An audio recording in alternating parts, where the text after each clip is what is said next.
자, 4번 문제 논리회로를 한번 보도록 하겠습니다. 그림과 같은 논리회로는 무엇이냐라고 맞추라고 그랬죠. 자, 정답은 일단 not OR 게이트의 줄임말로 NOR 게이트가 정답이 되겠습니다. 자, 우리가 NOT 게이트라는 개념을 일단 알고 계셔야 되고요. 그 다음에 OR 게이트에 대해서 또 알 필요가 있습니다. 자, 두 가지 회로가 지금 합쳐진 거예요. 얘는 조합 회로입니다. 조합된 거. 네, 조합이 된 회로입니다. 그래서 NOT 게이트 같은 경우에는 우리가 이제 흔히 얘기하는 그 원래 이제 정석대로 하면은 논리 회로가 어떻게 생겼냐면 NOT 게이트 단일로만 표시하게 되면은 원래 이렇게 생겼습니다. 네, 이런 식으로 가거든요. 그렇게 해가지고 실제로 확인을 해보면 네, 이런 식으로 삼각형이 되어 있고요. 그 다음에 도형 이제 동그라미 표시가 되어 있습니다. 동그라미. 왼쪽에 그림 보이시면 동그라미 원형 있죠? 네, 원형이 이렇게 붙어 있어요. 이게 원래 NOT 게이트예요. 그래서 이 상태에서 입력 신호가 얘는 기본적으로 하나가 들어갑니다. 하나. 네, 기본적으로 입력 신호가 하나로 들어가요. 그래서 여기다가 좀 옆으로 뺄게요. 네, 이런 식으로 들어갑니다. 그래서 이게 우리가 입력이 하나 들어가면 출력이 이렇게 하나 나오는 구조거든요. 이런 식으로 되어 있는 게 바로 NOT 게이트입니다. NOT 게이트. 근데 얘가 이제 문제가 뭐냐면 시험 문제에서 이게 그 통신공학 쪽에서는 이 한자어도 알아야 되고요. 예, 그 용어 사전에 이 기본적으로 이 동의어가 굉장히 많습니다. 같은 말이다라고 이렇게 정의를 하는 그 동의어가 골고루 시험 문제 나오기 때문에 여러분들이 좀 알아두실 필요가 있는데 not이라고 하는 것은 원래 부정이라는 의미로 쓰이게 됩니다. 부정. 그 다음에 이게 이제 뭐 반전이라는 의미로도 원래 해석이 되고요. 그리고 이제 인버터라는 말로 쓰이기도 합니다. 네, 그 다음에 컴플리먼트라고 쓰이기도 합니다. 네, 굉장히 동의어가 많아요. 그러니까 여러분들이 이걸 알고 계셔야 돼요. 근데 이것만 있느냐? 또 더 있어요. 같은 말로 또 쓰이는 게 뭐가 있냐면 보수라는 개념으로도 원래 이렇게 쓰이기도 하고요. 그 다음에 추가로 더 말씀드리면 더 있습니다. 네, 그래서 여집합이라는 의미로도 쓰입니다. 굉장히 다양한 동의어가 존재합니다. 그래서 이게 다 뭘 얘기하는 거냐? 여기에 이제 진리표를 굳이 이제 만들어서 보여드리면, 자, 얘는 입력 신호가 한 개가 들어가고 출력 신호가 하나가 나옵니다. 그래서 실제로 0을 입력하는 경우와 1을 입력하는 경우 두 가지로 나올 수가 있는데요. 0을 입력을 하면 1이 출력이 되고요. 1을 입력하면 0이 출력됩니다. 서로 신호가 뒤집히는 현상이죠. 네, 그래서 이거를 우리가 부정, 반전 이런 뜻으로 쓰입니다. 네, 0이 들어가면 1이 나오고 1이 들어가면 0이 나온다. 네, 꼭 알고 계셔야 돼요. 자, 그 다음에 또 시험 문제에 나온 이제 논리 게이트가 초승달 모양이 나왔죠. 초승달. 자, 초승달 모양을 그대로 똑같이 그려보면 당연히 이제 초승달 모양으로 그릴 수가 있겠죠. 네, 여기. 자, 이렇게 굳이 비슷한 모양이라고 한다면 이게 되겠네요. 네, 이런 식으로 원래 나옵니다.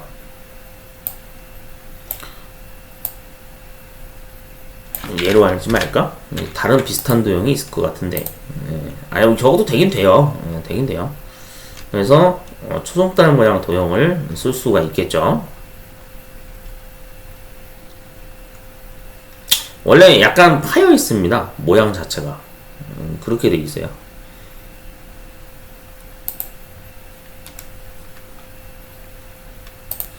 네, 도형을 좀 찾느라고 시간이 잠깐 걸렸네요. 자, 이 모양입니다. 네, 똑같이 되어 있죠?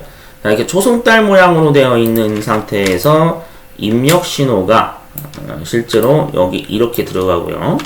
그 다음 입력 신호가 하나 더 들어갑니다. 이렇게 두 개가 들어갑니다.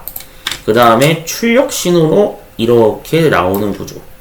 네, 이것을 우리가 이제 바로 공식적인 명칭으로 뭐라 그러냐면 얘가 OR 연산 게이트다 라고 얘기합니다. 그래서 이게 이제 같은 개념으로 보면은 이제 합집합이라고 얘기를 해요.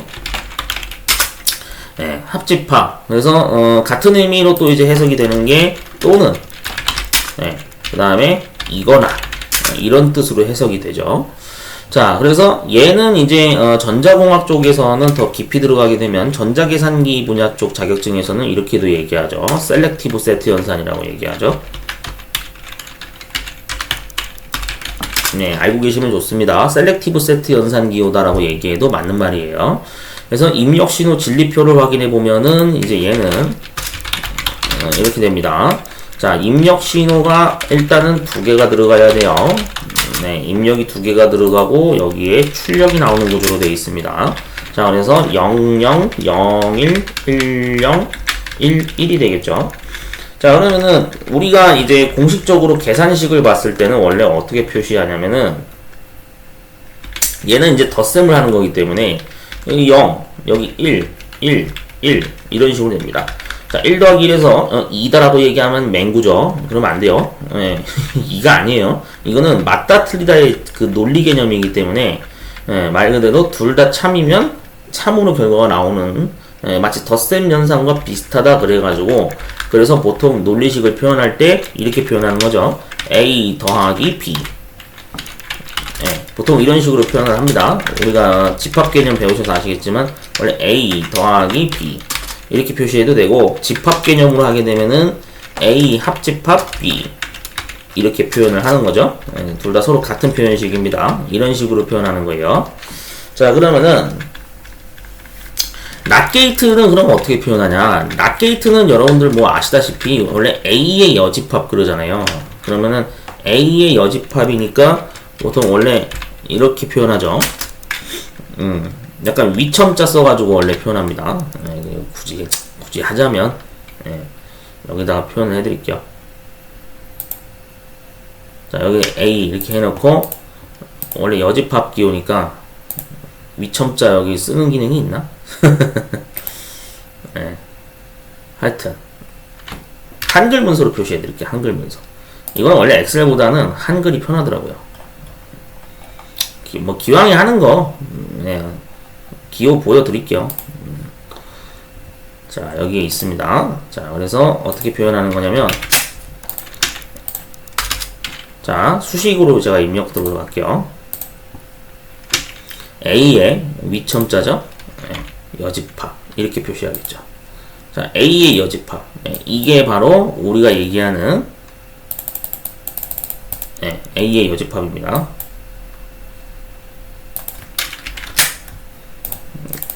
얘를 크기를 여기서 키워야겠다.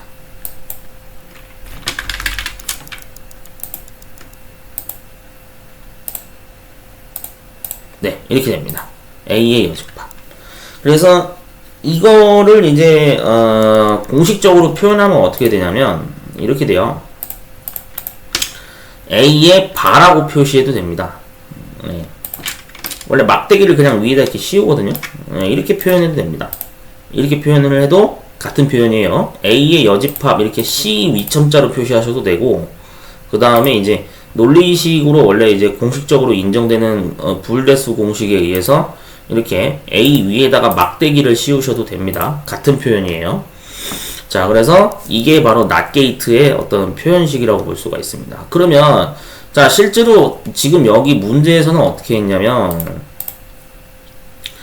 이거를 이제 2개를 같이 묶었어요. 오화 게이트에다가 위에 앞에 동그라미를 이렇게 붙였다는 얘기는 낫게이트와 오화 게이트를 합친 거거든요. 그럼 얘는 이제 그 식을 표현할 때 어떻게 하냐면 이렇게 됩니다. 자, 기본적으로 A, O와 B 이렇게 되겠죠. 그 다음에 여기다 낫을 붙인 거예요. 네, 여기다 이렇게 낫을 붙인 겁니다. 이런 식으로 해가지고 이렇게 표현한 거예요. A, O와 B 이런 식으로 표현을 한 거죠. 가운데 맞춤 해줄까요? 네, 이렇게 된 겁니다. 그래서 이런 형태의 어떤 계산식이 나올 수 있다라는 사실을 여러분들이 숙지를 해두시면 좋겠죠. 자, 그런데 이제 일단 정답은 그래서 4번으로 구했는데 마지막으로 한 가지 더 알고 계셔야 되는 게 있습니다. 뭐냐면은 우리가 이 계산식을 실제로 나중에 맞추는 유형의 문제가 나올 수가 있는데 이게 계산식이 하나 더 존재합니다. 그러니까 회로 동작이 같은 결과값을 뽑아낸다는 어떤 법칙을 발견해낸 게 드모르간의 법칙이라는 게 있어요. 드모르간의 정리 법칙도 알아두실 필요가 있는데 미리 이 영상 단계에서 설명을 드릴게요. 자, 드모르간의 법칙이라고 하는 것은 실제로 그 계산식을 정리 작업을 해봤더니 이게 회로가 동작이 똑같이 결과가 나오는 원리로 동작이 된다더라 라는 걸 발견해낸 수학자의 이름을 따서 만든 겁니다. 자, 그림판으로 좀 가죠. 원래 이거 작업할 땐 그림판 하기가 편해요. 자, 한번 보도록 하겠습니다. 이 계산식을 지금부터 제가 드모르간의 법칙을 사용해서 보여드릴게요. 꼭 알고 계셔야 돼요. 이게 왜냐면 정보기기 운용기능사도 논리회로가 등장하기 때문에 알아두실 필요가 있습니다. 자, 그래서 여기에 이제 이렇게 되겠죠. A, O와 B 이렇게 되겠죠. 맞죠? 여기 이렇게 들어갈 겁니다. 자, 그럼 이거를 지금부터 그대로 제가 식을 정리 작업을 해볼게요. 자, 우리가 원래는 이제 원리가 간단합니다. 드모르간의 법칙은 어떻게 하는 거냐면 일단은 자릅니다. 자릅니다. 가운데가 잘려나가죠? 맞죠? 가운데가 잘려나간 상태에서 어떻게 되는 거냐면 여기에서 이 잘려나간 이 막대기 사이에 잘려나간 막대기 사이에다가 연산자가 바뀝니다. 조금 전에 연산자가 뭐였어요? 오화 연산이었죠. 근데 오화 연산이 잘려나가면서 논리 곱으로 바뀝니다. 이런 식으로 논리 곱으로 바뀌어요. 그래서 이게 우리가 얘기하는 방금 바꾸기 전인 A, O와 B의 전체 바에 해당되는 계산식과 같은 식이다라는 개념을 이해를 하셔야 됩니다. 이게 드모르간의 법칙이에요. 막대기를 자르고 그리고 잘린 막대기와 함께 연산자 기호가 O화에서 AND로 바뀐다. 이런 식으로 해서 바뀌는 구조가 바로 드모르간의 법칙을 사용한 거라고 보시면 되겠습니다. 그래서 이것도 추가로 알아두시는 게 좋아요. 자주 언급이 되는 시험 문제 중에 한 종류입니다. 자, 그러면 일단은 필요한 부분은 내용을 다 확인을 했고요. 그래서 4번 문제 잘 정리를 해두시면 좋을 것 같습니다.